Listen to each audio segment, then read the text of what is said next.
Hey crafty friends, this is Jenny from CraftTestDummies.com, and today I have a craft countdown with the amazing Heather Mann. She runs Dollar Store Crafts and also CraftFail.com, and she has just written a new book. So she is going to count it down today with us in 3, 2,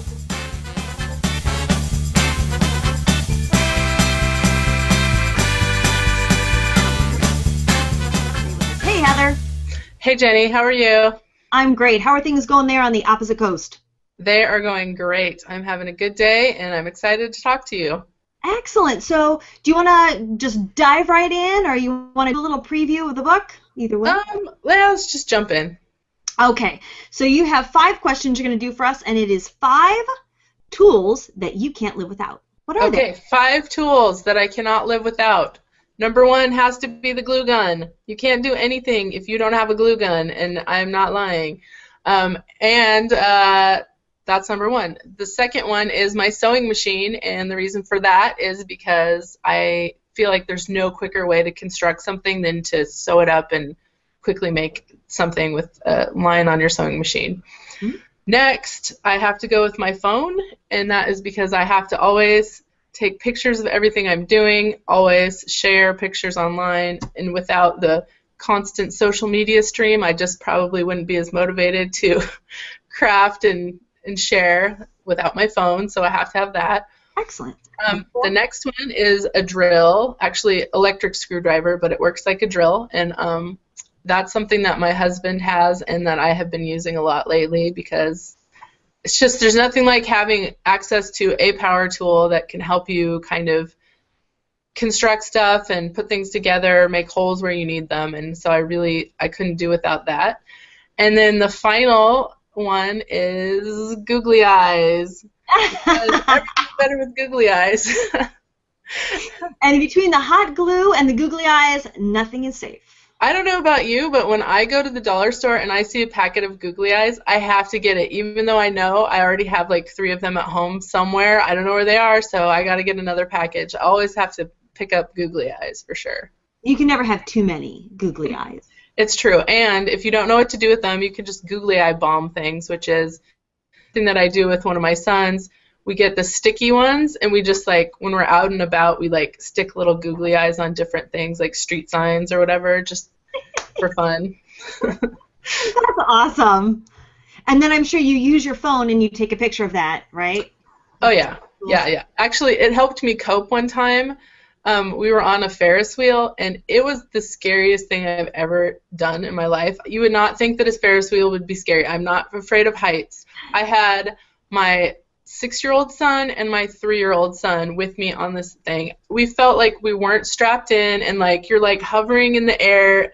It was horrible. We were all terrified, so we're like, let's put googly eyes on here. Like we were trying to like go to our happy place with the googly eyes. And I did take a picture of that. Oh, that's adorable. I like that as a coping mechanism. I'm going to think about that in the future. Yes, googly eyes is a coping mechanism, for sure. I recommend it. And you can find out about that in my new book, Crafting and Coping. No, just kidding. I'll help you co-write that. That's my new pretend book. Yes, my pretend book. So this is a great segue. So obviously you use crafting for coping, but can you give us 4 words that describe you as a crafter or your crafting experience? Yes. So first of all, for sure, synonymous with me is cheap. Every time someone goes to the dollar store, they have to tweet to me like, I'm at the dollar store, Heather, because when you go to the dollar store, you just think of me. So definitely cheap is a word for me, and I'm not embarrassed to use it. Okay. And then next is innovative, and that is because I like to try to think of new ideas. Even though it's hard to think of new ideas, it entertains me to come up with a new twist on something or figure out a different way to do things. So that's another word that I would use to describe myself. Mm-hmm. Along with that is ideas, and I know that's kind of similar, but I want to get a tattoo that says I have an idea and just put it on me, because that's like in our family we're always like, I have an idea, and like you get that like little excitement when someone says I have an idea. So mm-hmm. That's another one of my favorite descriptive words. And then finally, this one I don't think anyone is necessarily going to guess that I would come up with, but it's failure, and that's because my new book, the theme of it is failure, and also just because I spent so much of my life avoiding failure, avoiding doing things that I would not get right on the first try, and just trying not to feel that feeling, and now I've embraced it, and I'm a huge fan of failure and the tool that failure is in learning and growing. So that's my final word. I love that. I just absolutely adore you for saying it, because a lot of crafters are really afraid of making a mistake. They don't want to use up their resources. They don't want to get it wrong. And you're right. Failure can be a great tool for learning about the technique and about yourself. And I just love that you're embracing it. Well, I mean, if you think about it, you don't learn anything when you succeed. You succeeded and you're like, awesome, I'm great. But if you fail, you've learned so many things. You learn, oh, this didn't work. It doesn't work when I do this, or this combination of that didn't work. So you learn so many things from failure, and I never realized that. And I mean, I was trying to avoid the physical sensation, like the frustration and like the tightening anxiety that was involved with failure. But now I love my book and my site, because it's just taught me and given me this great new way of looking at failure. Well, as a craft test dummy, not a craft test smarty, a craft test dummy, I'm with you on that. Yes. So that's awesome. So, hey, as a crafter and as a mom, who are 3 people that inspire you? So I have a list. Number 1, I'm putting Mark Rothko, and he's a fine artist who is known for his big paintings that are bold colors with like squares of color. It's kind of like, I think there's a Mad Men episode where they get a Rothko and put it in the office. Yeah. So what I really love about him is just the exploration of color, the juxtaposition of different colors, and the play with just the color. I mean, his paintings are so much just about the color, and I think that that's really interesting, and so I like him a lot. Mm-hmm. A blogger who I really love is Michelle in LA. That's MICHL in LA, and I think it's at blogspot.com. And what I love about her is she has this thing that she does every week or every couple weeks where she makes a piece of jewelry, she shows it to you, and then you have to guess what she used to make the jewelry. And so she's always using like weird parts of household items or things she found at the dollar store or whatever, like totally crazy things to make really cool jewelry. And so I love her innovation and how she looks at the world. There's that word again. Yeah, innovation. Yes, definitely. Ideas. Anybody who has like a new idea, I'm all over. And then there's another artist who's a friend of mine. Her name is Fawn DeRosia, and that's FAWNE DEROSIA. And she's been doing this project where she paints a bunch of stuff every week, or every week, and every Friday she puts them around her town and gives away like a piece of a painting. So she just sets it down and gives it away. And she's been doing these series of just kind of the similar paintings. Like she has suns, like pictures of the sun that she paints. It's kind of a folk art style. And I just love how she does iterations of the same topic over and over, but they look different, and just her style is really cool. So I'm inspired by what she's doing in her style right now. It sounds like she might be working like on a theme, like variations on a theme. Yeah. So kind of really working an image or a motif until it's taught her everything that she needs. Exactly. Yeah, and I really like that concept. I mean, making the same thing over and over and over again, or the same topic over and over again. I think that's a really cool, interesting concept. And it's kind of, again, with the failure, except you're not failing, you're learning, but you're learning new things with every different little twist that you put on the same topic. And you're refining it. Yeah, that kind of thrills me. Really mastering your craftsmanship or really fleshing out an idea, which is sometimes hard for crafters because we usually are making a thing for a reason and then we're moving on. Right. So and that's really a more art mindset.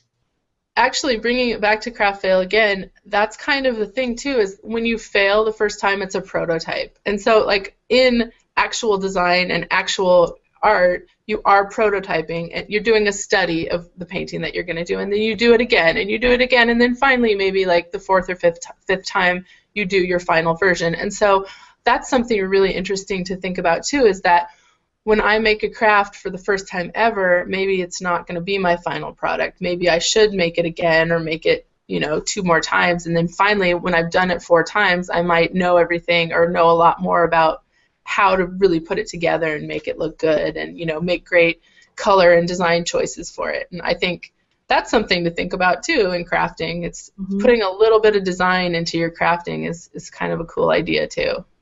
Well, sewers do that. They don't just cut into their Dupioni silk to make their dress the first time. They make a muslin and they alter the pattern. So, they may make it 2 or 3 times before they get into their good supplies. Yeah, and that might be why sometimes crafters get a bad name with artists and designers, is because we're not using the design, the tools we have in design as much as we could be using them. Because I think especially with blogging, a lot of times there's kind of a rush to get your project done and then get it on your blog, and you're not taking that time because you sort of have deadlines, or you have like a day to do it, or 2 days, or a week, whatever. You're just not investing all that time in really getting it perfect. And I think that's a cool, interesting concept if you have time to kind of riff on the same thing over and over. It's kind of a fun idea. I love that. Cool. Oh, I love this. Great ideas, and I hope everybody's taking notes about working and making, having prototypes, and that's just all great words, great ideas for people to chew over. So now we're going to go to the other end of the spectrum, because question number 2 is, what 2 cheap or free supplies do you use all the time? And that's kind of going on the other side of, being an artist and using the best that you can afford. And so what do you like to do that's cheap or free? So I get thrills by using stuff that I already have, or stuff that's not made to be used a certain way. So I love it. I love it if someone's like, can you make me a craft? Only use 3 items and only do it in 5 minutes. Like, I love it. The more constraints I get, the more I love it. So that being said, that didn't answer your question at all. I mean, I love getting stuff at the dollar store. I love getting like plastic cups or I don't know, placemats and turning them into something like a sewing handbag or something like that. So I mean, I definitely get placemats at the dollar store a lot. I definitely use paper cups. I guess we'll just say those 2 things. I really like using both of those things in crafts. In fact, I think I used a paper cup in the craft that I gave you for your hands-on crafts or kids craft. Yeah, it was like a Dixie cup and a styrofoam. Yeah, it was like a Dixie cup puppet or something. Yeah. And so for those of you who haven't seen this yet, because the segment hasn't aired. Oh, sorry, secret. That's okay. No, it's good. It's like a teaser. So the PBS series Hands-On Crafts for Kids, I got to co-host, and I got to interface with wonderful bloggers, and Heather was one of them. And we did like a craft chat on air, and then they created a craft that then I got to demonstrate. And yeah, you made these great little styrofoam head puppets with little Dixie cups and odds and ends of fabric, and I really liked it because that was so accessible to the average family, right? It's for kids, it's non-toxic, but you find these things lying around. Yeah, I love doing that. I love using stuff when I'm crafting, especially for kids. I think, like, as a parent, do I have this thing on hand already, or will I want to go through the trouble of doing this thing with my kid? I try to make it as easy to approach as possible, because I know I'm not gonna, like, I can't run out to the store whenever I see a cute craft and get supplies for my kid. I'd rather just use what I have on what everyone has in their cupboards already. So yeah, I love doing that. Well, and you're a busy mom. Our viewers may not know that you have 4 boys, from 8 to 8 months. So it's not, you can't just pack everybody up in the car when you need pipe cleaners. I think that's why I have a stash too, is because when I first had babies, I was like, every time I went to the store, I'd have to like stock up because I had no idea when I'd be able to get to the store and get some craft supplies again, because it just was so inconvenient. So now I'm drowning in my craft stash. I don't know anything about that. Yes, exactly. But that's okay. But then you've got it on hand, and so when inspiration strikes, when you say, "Oh, I have an idea," you already have a little treasure trove of goodies that you and your family can draw from and get busy and capitalize on those ideas.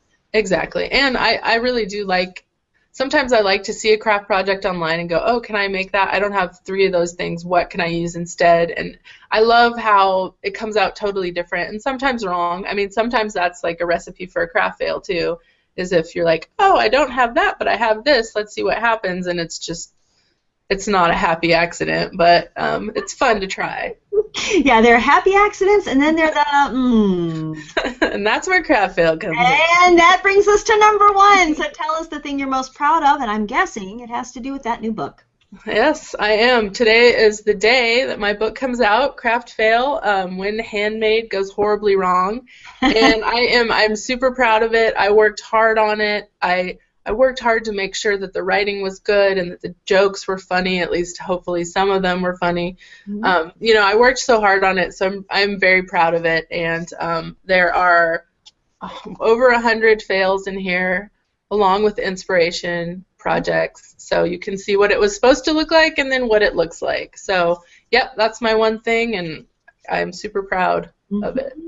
Well, I have to tell you, when the book came in, my daughter saw it, and she's 9, and she's like, Mom, what's that? And I'm like, this is a book that my friend wrote about when crafts go bad, and she couldn't wait to look at it. And I wasn't sure what that meant, except I think what it means is that it's sometimes entertaining to see that other people have failed and you are not alone. You feel like maybe you're not the only person who has had a bad crafting moment. Yeah, and I think it's especially nice when people who are known for crafts online, like bloggers or someone, you know, just someone who's known for doing good work, shares that they don't always do good work. I think that's cool, and I love that. I love it whenever a blogger shows something that didn't work out for them. Or also, I've been hearing from a bunch of people who have the book that their husbands are really liking the book. So that's been like a cool surprise for me, is that it doesn't just appeal to crafters, it's appealing to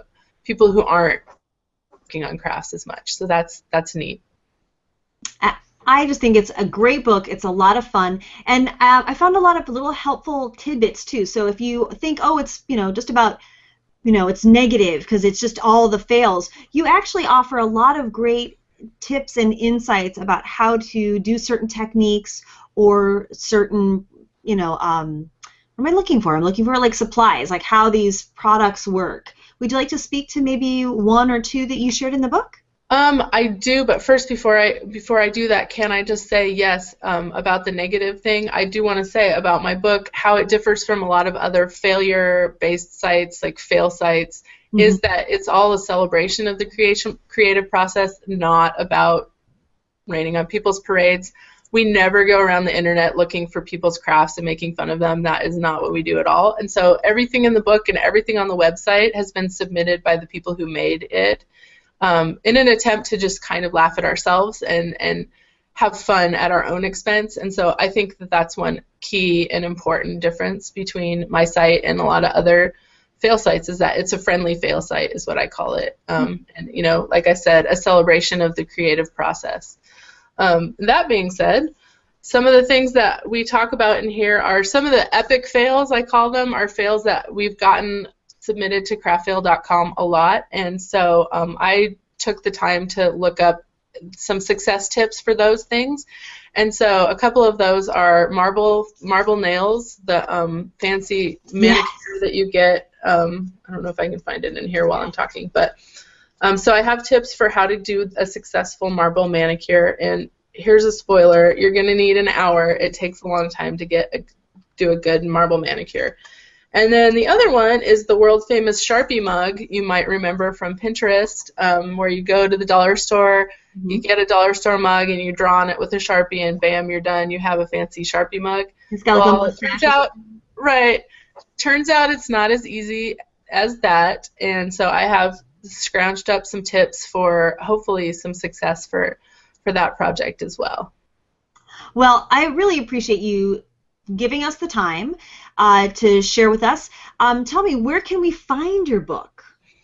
So you can find the book online at Amazon.com, Barnes & Noble. You can find it on Walmart.com. You can find it in Barnes & Noble stores, or your local bookstore will probably carry it. And if they don't, you can just ask them to order it, and they would be able to order it. So.